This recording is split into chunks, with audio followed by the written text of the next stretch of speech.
Hello viewers, आज की इस वीडियो में आपको सर्ट्स एंड इंडिसेस के क्वेश्चंस देखने को मिलने वाले हैं। By the end of the video आप कुछ इस टाइप के क्वेश्चंस को बहुत ही आसानी से और बहुत ही कम टाइम में सॉल्व कर रहे होंगे। मान लेते हैं कि हमारे पास यहाँ पे कुछ इस टाइप का क्वेश्चन है और इस क्वेश्चन में हमें एक चीज़ ध्यान रखनी है कि यहाँ पे इनफाइनाइट जरूर होना चाहिए।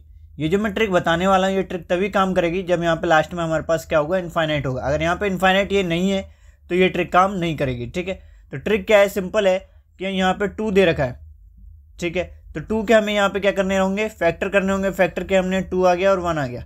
उसका जो हम फैक्टर करेंगे, इन फैक्टर का जो भी डिफरेंस आएगा वो आना चाहिए हमारे पास 1। ठीक है, अगर डिफरेंस 1 नहीं आता है तो हमें फिर से ऐसे फैक्टर इसके फाइंड करने ताकि इनके बीच का जो डिफरेंस है वो 1 आ सके। और ये ट्रिक वहीं काम करेगी जहाँ पे कि हम फैक्टर करें और उनके बीच का डिफरेंस 1 आ जाए। ठीक है, तो अब हमें करना क्या है, सिंपली हमारे पास फैक्टर आते हैं 2, 2 और 1। ठीक है, और यहाँ पे हमारे पास क्वेश्चन में क्या दे रखा है, प्लस दे रखा है। अगर यहाँ पे प्लस दे रखा है तो हमें बड़ा नंबर लेना है, यानी कि 2 हमारे लिए क्या हो जाएगा, ये आंसर हो जाएगा। अगर यहाँ पे माइनस होगा तो क्या होगा, वीडियो में आगे है मैं आपको बताता हूँ। अगला एक और एग्जांपल देखते हैं हम। मान लेते हैं कि इस टाइप का क्वेश्चन है, यहाँ पे चेक करेंगे। सबसे पहले इनफाइनाइट होना चाहिए, इनफाइनाइट है। ठीक है, 6 के हमें ऐसे फैक्टर करने जिसका कि हम क्या कर सकें, डिफरेंस 1 ला सकें। तो फैक्टर हो गया 2 और 3, डिफरेंस 1 आ जाएगा। ठीक है जी, यहाँ पे प्लस है तो आंसर क्या हो जाएगा हमारा 3। ठीक है, नेक्स्ट एग्जांपल देख लेते हैं। यहाँ पे 12 है, 12 के ऐसे फैक्टर करने जिसका डिफरेंस कितना आ सके, 1 आ सके। तो 12 के एक फैक्टर क्या बन जाते हैं, 6 और 2 बन जाते हैं। और एक और फैक्टर अगर हम निकालते हैं 12 का तो वो आ जाता है 3 और 4।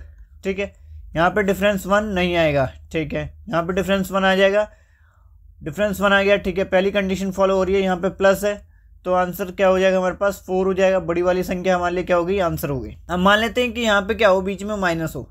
ठीक है, जब माइनस होगा तो हमें क्या करना होगा, मैंने वही सेम क्वेश्चन लिया है ताकि आपको एक कंपैरिजन हो सके कि प्लस होने पे क्या करना चाहिए हमें और माइनस होने पे क्या करना चाहिए। ठीक है, सबसे पहला काम क्या है, हमें चेक करना है कि यहाँ इनफाइनाइट होना चाहिए। इनफाइनाइट है, फिर उसके बाद यहाँ पे क्या है, माइनस है।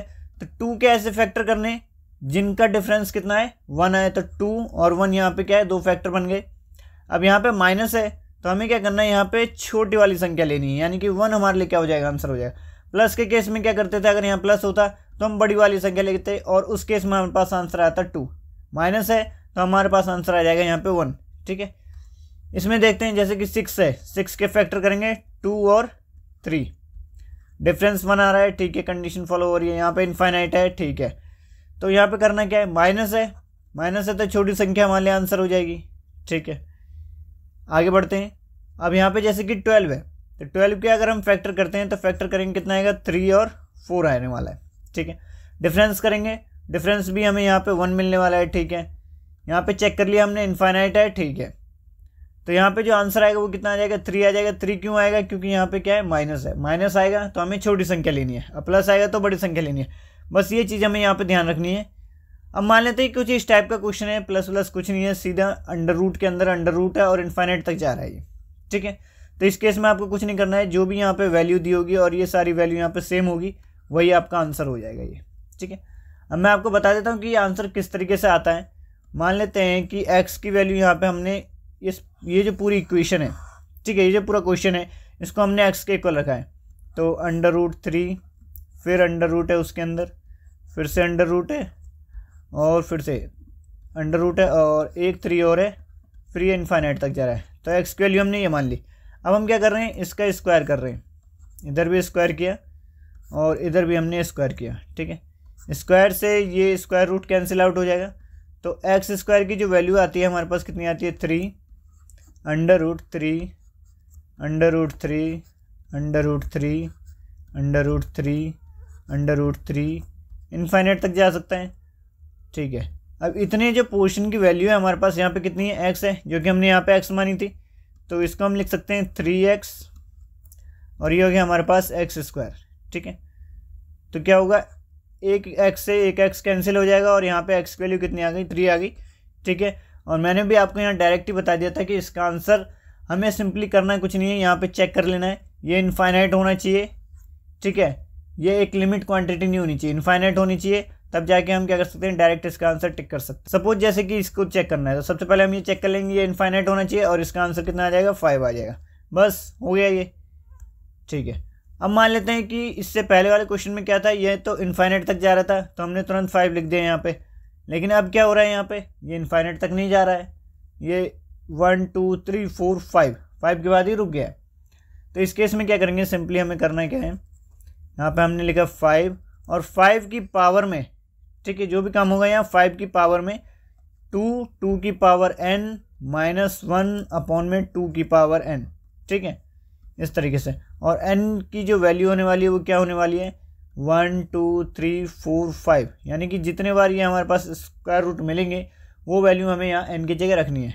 तो 5 की पावर में ही काम हो रहा है ये, तो 2 की पावर कितनी हो जाएगी यहाँ पे 5 हो जाएगी, -1 अपॉन में 2 की पावर 5, ठीक है।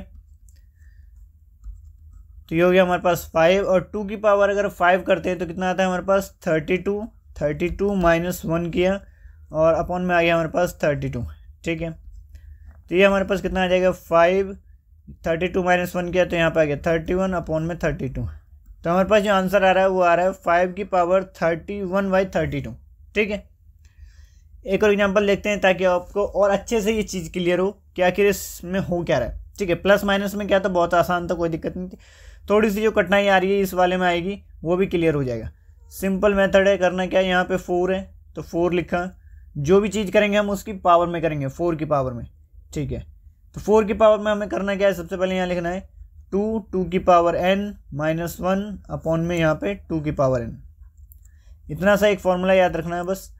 और n की जगह हमें क्या लेना है, ये 1 2 3 4 5 इसे काउंट करके लिख देना बस। तो 4 यहाँ पे लिख दिया हमने, 2 की पावर है यहाँ पे 5 और -1 और डिवाइडेड बाई 2 की पावर 5। 2 की पावर 5 करेंगे कितना आ जाएगा हमारे पास यहाँ पे 32, तो ये हो जाएगा 4 की पावर 32 -1 डिवाइडेड बाई 32। 32 -1 करेंगे तो यहाँ पे कितना आ जाएगा 4 की पावर 31 डिवाइडेड बाई 32, और ये हो जाएगा हमारे लिए करेक्ट आंसर, ठीक है। Thanks for watching. अगर आप ऐसे ही और ट्रिक्स को सीखना चाहते हैं तो आप हमारे चैनल को सब्सक्राइब कर सकते हैं और रेगुलरली अपडेट रहने के लिए बेल आइकन को भी प्रेस कर सकते हैं। Till then keep learning, keep growing, bye bye.